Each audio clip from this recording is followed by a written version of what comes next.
آج کا جو ہمارا یہ پروگرام ہے اور جو اس میں اناؤنسمنٹ کی جا رہی ہے، یہ اناؤنسمنٹ یہ ہے کہ اگر ہم کسی بچے کو کوئی چیز سکھانا چاہتے ہیں تو وہ کیا چیز سکھانا چاہتے ہیں. تو اس میں ایک میجر ہے، اور آپ ٹیچر حضرات کے لیے سب سے پہلا میسیج یہ ہے کہ ہم لوگ جو بچوں کو چیزیں سکھا رہے ہیں، اور جب بچہ ہم سے کوئی بات سنتا نہیں ہے، ہم اسے ڈانٹ ڈپٹ کرتے ہیں، مارنے پہ آ جاتے ہیں، تو سب سے پہلے یہ دیکھنا ضروری ہے کہ کیا ہم میں وہ سکل کی کمی موجود ہے یا نہیں ہے. تو ہم میں اگر ہم کسی بچے کو مارنے کے قابل ہو گئے ہیں تو مطلب یہ کہ ہم میں ایک چیز کی سکل کی کمی موجود ہے، جس کی وجہ سے ہم بچوں پہ ہاتھ اٹھانے کی کوشش کرتے ہیں، سٹک یوز کرنے کی کوشش کرتے ہیں. ہم اس کو دیکھتے ہی نہیں ہیں کہ وہ بچہ کیا کرنا چاہ رہا ہے.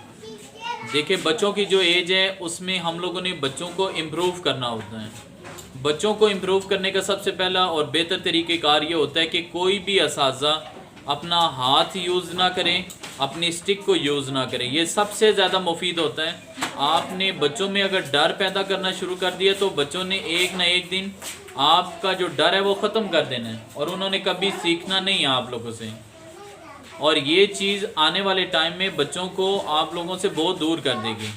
اور ریزن یہ ہے کہ ہم لوگ اگر اس چیز کو اپلائی کر لیں کہ ہم بچوں کو اچھی تربیت دینے کے لیے انہیں پولائٹ طریقے سے استعمال کریں گے. لائٹ کیسے؟ اگر ایک بچہ ہے وہ شرارت کر رہا ہے، وہ لڑائی جھگڑا کر رہا ہے، تو ہم نے یہ دیکھنا ہے کہ اس میں خلا کس چیز کا باقی ہے، اس کو فل اپ کرنا ہے. اور اس کو فل اپ کرنے کا طریقہ کار کیا ہے کہ جب ہم اس بچے کو اپنے ساتھ اٹیچ کریں گے، اس کی ویکنس کو محسوس کریں گے، تو اس کے بعد اس کی ویکنس بھی نہیں رہے گی. ہم نے ایک پوائنٹ نوٹ کرنا ہے، اور پوائنٹ نوٹ کر کے اسے چھوڑنا نہیں ہے. پوائنٹ نوٹ کرنے کے بعد اس کا سلوشن نکالنا ہے، اس کی پرابلم کو، اس کی تکلیف کو ہم نے ڈیزالو کرنا ہے. اور سب سے ایک بڑا جو میجر ایشو چل رہے ہیں، بچے والدین سے اور اساتذہ سے جھوٹ بولتے ہیں. اور اگر کوئی بچہ جھوٹ بولتا ہوا پکڑا گیا ہے تو ہمارے ہاں پہ معاشرے میں کیا کیا جاتا ہے، بے شک ماں باپ ہوں، وہ پکڑ کے اسے جھنجھوڑ کے کہتے ہیں بھائی آپ نے یہ جرم کیا، اس کو مان لو، اس کو تسلیم کر لو.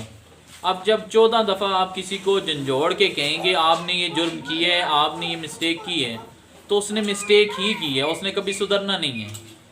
اب فالٹ کیا ہے کہ اگر آپ نے کسی بچے کی مسٹیک پکڑ لی ہے، مثال کے طور پہ آپ نے چوری کرتے ہوئے کسی بچے کو پکڑ لی ہے، آپ نے بچے کو چوری کرتے ہوئے پکڑ لیا، آپ نے یہ دیکھا کوئی اور نہیں دیکھ رہا، اس بچے کو بھی نہیں معلوم، آپ نے دیکھ لیا اسے چوری کرتے ہوئے، تو اس کو ڈائریکٹ جا کے جھنجھوڑنے کی ضرورت نہیں ہے کہ آپ نے چوری کی ہے. آپ یہ دیکھیں کہ وہ چوری کرنے کی نوبت تک پہنچا کیوں ہے، ریزن کیا ہے اس کی. اگر وہ فطرتاً کر رہے یہ کام تو آپ اس کی چوری روکنے کا بہترین طریقہ ہے کہ آپ اس کو اپنے پاس بٹھائیں، پاس بٹھانے کے بعد اس کو گائیڈ لائن دیں، لیکن اس کو یہ محسوس نہ ہونے دیں کہ آپ نے دیکھ لیا اس کو چوری کرتے ہوئے. جب ایک بندے نے دیکھ لیا کہ مجھے سب نے دیکھ لیا، میں تو اوپن ہو گیا ہوں کہ میں نے چوری کی ہے، وہ پھر اس کے بعد نیکسٹ چوری کرنے کے لیے پریپیئر ہوتا ہے. اسے پتہ ہوتا ہے لوگوں کو پتہ چل گیا کہ میں نے چوری کی ہے، وہ کبھی چوری سے رکتا نہیں ہے. لیکن جب تک اس کے اندر وہ خوف باقی ہے نا، موجود ہے کہ میں نے چوری کی ہے، مجھے لوگ دیکھ لیں گے، تو نیکسٹ چوری وہ جلدی نہیں کرتا. آپ دیکھیں ہمارے معاشرے میں دن بدن یہ کرائم کیوں بڑھتا جا رہا ہے، صرف ریزن یہ ہے. ہم ایک کو پکڑتے ہیں جھنجھوڑ کے اس کو چیخ کے کہتے ہیں بھائی یہ جرم آپ نے کیا، چوری آپ نے کی ہے. ہم اس کے سولوشن کے لیے نہیں جا رہے ہیں کہ آپ نے سولوشن کیا نکالا ہے اس کا. معاشرے میں آج بھی دیکھا جاتا ہے کہ جو لوگ اپنی چیزوں کو بہتر نہیں کرتے ہیں معاشرے میں، وہ پیچھے رہ جاتے ہیں. اور ہم لوگ کیا کرتے ہیں معاشرے میں، اگر کوئی چوری کر رہا ہے تو اللہ کے حبیب نے فرمایا کہ آپ اس کو اس چوری سے روکنے کے لیے جھوٹ بولنے کا جو اس کا ایک نقصہ ہے نا، کہ جس میں وہ جھوٹ بولتے ہیں، آپ اسے کہہ دیں کہ وہ آپ سے جھوٹ نہ بولے.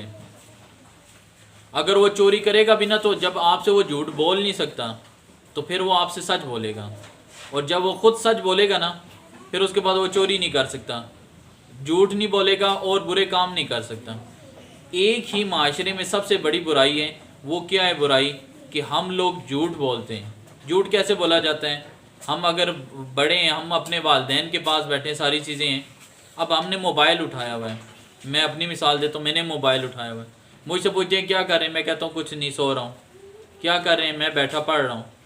تو بیسک کیا ہے کہ میں نے موبائل یوز کر رہا ہوں. تو ہم نے کیا کرنا ہے کہ ہم نے سچ بولنا ہے. سچ بولنے سے کیا ہوگا والدین ہوں گے یا اساتذہ ہوں گے 1 منٹ یا 2 منٹ ڈانٹیں گے ہمیں، پھر ہو سکتا ہے وہ ہمیں بہتر سمجھائیں بھی، لیکن جب ہم نے ان سے جھوٹ ہی بول دی ہے تو اس کے بعد وہ سمجھا تو نہیں سکتے ہمیں؟ سمجھا سکتے ہیں؟ نہیں سمجھا سکتے ہیں۔ تو اس میں بہتر طریقہ کار یہ ہے کہ آج کے بعد آپ لوگوں نے یہ کرنا ہے معاشرے میں اپنا بھی اور ارد گرد والوں کا بھی، کہ جھوٹ بولنا نہیں ہے۔ سب سے پہلی پرائورٹی میں یہ رکھنا ہے جھوٹ نہیں بولنا۔ اگر ہم سے مسٹیک ہوگی ہے تو ہم نے بولنا ہے کہ ہم سے مسٹیک ہوگی ہے۔ دیکھیں گناہ تو نہیں ہوا نا۔ اگر کسی سے کوئی چیز گھر میں ٹوٹ گئی ہے تو اسے کیا ضرورت ہے بولنے کی کہ میں نے یہ کام نہیں کیا؟ بول دیں کہ یہ مجھ سے غلطی ہو گئی ہے، ایڈمٹ کر لیں۔ آپ نے کوئی چیز رکھ دی ہے اور اس کی وجہ سے کوئی وائلیشن کر رہا ہے، کوئی غصہ کر رہا ہے، تو آپ کو جھوٹ بولنے کی ضرورت نہیں ہے میں نے یہ کام نہیں کیا۔ آپ اپنی غلطی کو ایڈمٹ کریں اور یہ بولیں کہ آج کے بعد یہ میں غلطی نہیں کروں گا یا کروں گی، تب جا کے معاشرے میں اصلاح پیدا ہوگی۔ ہم لوگوں نے ایک چیز کو پریپیئر کرنے کے لیے دوسری کو پہلے پریپیئر کیا ہوتا ہے۔ اگر ہم پکڑے گئے یہ چیز ہم سے ٹوٹی ہے تو فلاں جھوٹ ہم نے یہ بولنا ہے۔ اگر مثال کے طور پہ گلاس ٹوٹ گیا ہے نا تو کچرا سائڈ پہ کر دیا، ڈسٹ بین میں رکھ دیے ہیں، اور ساتھ ہی دماغ میں یہ جھوٹ بھی پریپیئر کر لیے کہ اگر یہ جھوٹ پکڑا گیا تو ہم نے فلانا جھوٹ بولنا ہے، یا جو ارد گرد جو سب سے کمزور بندہ اس کا نام لے لینا، یہ اس نے کام کیے اپنی بچت کے لیے، اپنی سیفٹی کے لیے۔